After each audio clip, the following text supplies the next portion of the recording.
राम गोपाल वर्माचा सत्या नावाचा एक चित्रपट आहे. त्या चित्रपटाच्या सुरुवातीला का शेवटी कधीतरी त्यांनी पडद्यावर एक वाक्य दाखवलंय. त्या वाक्यात असं म्हटलंय त्यांनी की हा चित्रपट पाहिल्यानंतर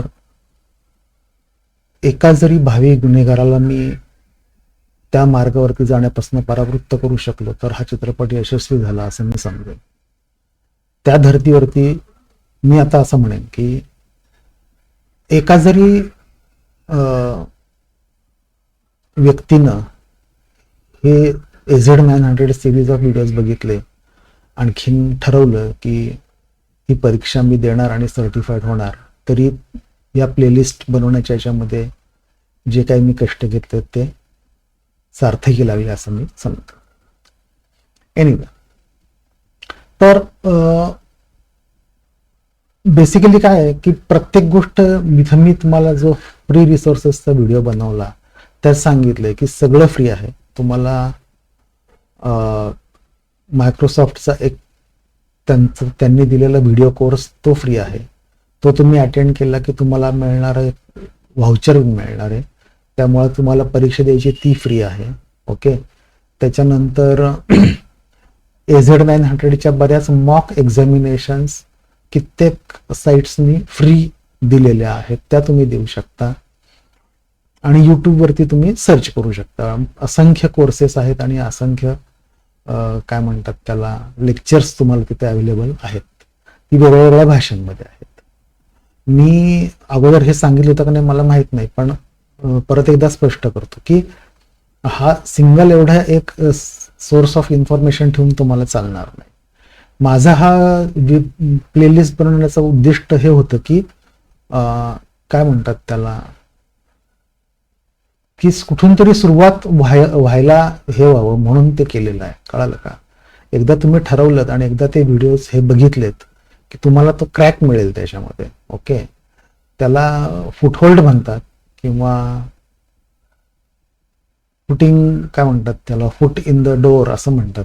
तसं तो जो प्रकार आहे तो करता ती गोष्ट सगळ्यात जास्त अवघड असते असं मला वाटतं. ती एक घटना घडत नाही, ती घडली की मग पुढचं सगळं आपोआप होतं. ती घडावी म्हणून हा व्हिडिओ प्रपंच केलेला आहे. त्याच्यानंतर असं आहे की मायक्रोसॉफ्ट स्वतःच हे खूप प्रमोट करते आणि पुश करते. ओके. त्याच्यानंतर अजून एक आस्पेक्ट आपल्या लक्षात घ्या की काही काही व्यक्तींना अजूनही असं वाटत असेल की हा माझा फोकस नाहीये, आणि तो नसू शकतो. मी ही गोष्ट परफेक्टली समजू शकतो. म्हणजे एक साधारणपणे 2-3 वर्षापूर्वी माझाच असा स्टँड होता की मी Azure रिलेटेड किंवा क्लाउड रिलेटेड कुठलेही कोर्सेस आणि परीक्षा देणार नाही. ओके. पण तो बदलला. त्याचं कारण आहे, एक तर ते फ्री व्हाउचर्सचं तर हे होतंच. त्याच्यामध्ये म्हटलं काय जास्तीत जास्त काय होईल की नापास व्हायच्या पलीकडे काय होणार नाही. तसं काही झालं नाही ऍक्च्युली. पण बेसिक क्लाउडचा फंडा कसा आहे, म्हणजे ह्यात खूप आस्पेक्ट आहेत ऍक्च्युली बारीक बारीक, आणि हे सगळे लक्षात घेतले पाहिजेत असं मला वाटतं. पहिली गोष्ट अशी आहे की स्ट्रिक्टली टेक्निकली स्पीकिंग मायक्रोसॉफ्ट म्हणजे Azure ह्याचा मायक्रोसॉफ्टशी काही संबंध नाही. म्हणजे it is nothing to do with Microsoft tools and technologies. Okay. Actually cloud computing जे आहे ते कम्प्लिटली काय म्हणतात त्याला प्लॅटफॉर्म इंडिपेंडंट तर आहेच, ते त्यात काही प्रश्नच नाही. पण ते टेक्नॉलॉजी इंडिपेंडंट पण आहे. म्हणजे टेक्नॉलॉजी ॲग्नॉस्टिक म्हणा तुम्ही, कुठली टेक्नॉलॉजी तुम्ही त्याच्यावरती वापरता त्यांनी काहीही फरक पडत नाही. ओके. तुम्ही उद्या Microsoft tools and technologies Google क्लाउडवरती वापरू शकता. आणखीन सगळ्या जे काही ओपन सोर्स गोष्टी आहेत काय म्हणतात त्याला की युनिक्स बेस्ड ज्या गोष्टी आहेत, हडूप वगैरे ज्या गोष्टी आहेत त्या ओपन सोर्स आहेत आणि युनिक्स बेस्ड आहेत, त्या तुम्ही मायक्रोसॉफ्ट Azureवरती पण वापरू शकता. मग त्याच्यामुळे त्याचा काही संबंध नाही एकमेकांशी. ओके. त्यामुळे तुम्ही जरी जावा डेव्हलपर असला तरी तुम्हाला कुठली ना कुठली तरी क्लाउडची परीक्षा ही द्यावीच लागणार आहे. ओके. परीक्षा द्यावी लागणार म्हणजे काय, नॉलेज असणं आवश्यक आहे. आणि असंही नॉलेज आपण घेतोच आहोत, तर ते थोडं फॉर्मल पद्धतीनं घेतलं आणि सर्टिफिकेशन मिळवलं तर ते त्या अनुषंगाने ती एक गोष्ट घडून जाते. एवढंच आहे. त्याच्यानंतर दुसरी गोष्ट, क्लाउड कम्प्युटिंगने काय केलंय, सगळे जे पारंपरिक पद्धती आहेत कम्प्युटिंगच्या त्याला खूप बदल झालेला आहे आता. ज्या ज्या गोष्टी पहिल्यांदा शक्यच नव्हत्या आपल्याला, म्हणजे कल्पना करणंच शक्य नव्हतं, त्या आता शक्य झालेल्या आहेत. कल्पना करा, ॲज्युअर फंक्शन सारखं ऑफरिंग आहे. ओके, म्हणजे तुम्ही कम्प्युटर पण घेतलेला नाहीये, काहीच नाही आहे तुमच्याकडे, आणि तुम्हाला एक फक्त फंक्शन रन करायचं आहे. ते फंक्शन तुम्ही अव्याहतपणे, म्हणजे इलेक्ट्रिसिटी, नेटवर्क, या सगळ्या गोष्टींचा विचार न करता कंटिन्युअस तुम्ही एक्झिक्यूट करताय. बरोबर आहे. त्याचं चार्जिंग असं आहे की म्हणजे पैसे तुम्हाला कशाचे द्यायचे आहेत, तर त्याचं एक्झिक्युशन किती वेळा होतं त्याच्यावरती तुम्हाला पैसे द्यायचे.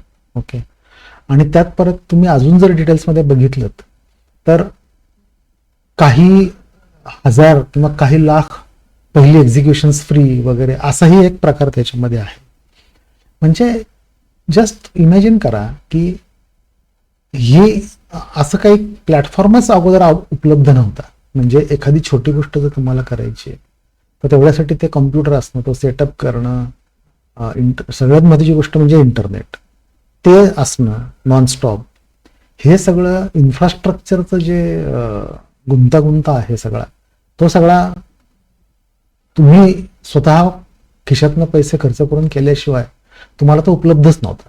तुम्ही म्हणजे काय, ॲज अ ऑर्गनायझेशन म्हणतोय मी तुम्हाला, म्हणजे ते सगळे चालले, स्टार्टअप्स आले, इंडिव्हिज्युअल आले, इंडिव्हिज्युअल पण महत्वाचे आहेत त्याच्यामध्ये, ते पण आले त्याच्यामध्ये. म्हणजे त्याच्यामुळे काय होतंय की सगळं कॅल्क्युलेशन्सच चेंज होऊन जातात.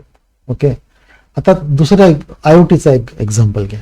ओके, आता आयओटीचं काय होतं की सेन्सर्स असतात. सेन्सर्स काय करतात की काही सेकंदाला माहिती पाठवत असतात.